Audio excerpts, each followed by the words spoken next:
Starmer faces backlash over reversal on migrant housing at RAF site.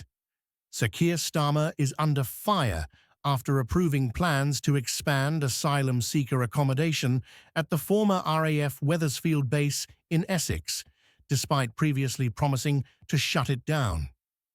But before we get started, did you know that over 95% of our viewers aren't subscribed to the channel? So if you find value in what we're doing here, lend us a hand and subscribe today.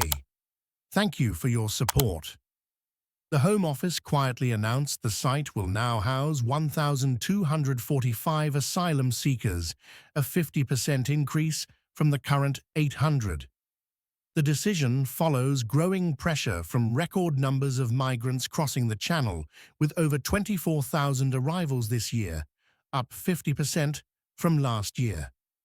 During the general election campaign, Starmer vowed to end the use of disused military sites for housing migrants, stating in an interview, "Wethersfield needs to close." However, the government now says the extra places are a temporary measure to ease pressure on the wider asylum system, and numbers will return to 800 as soon as possible. The move has sparked criticism from across the political spectrum.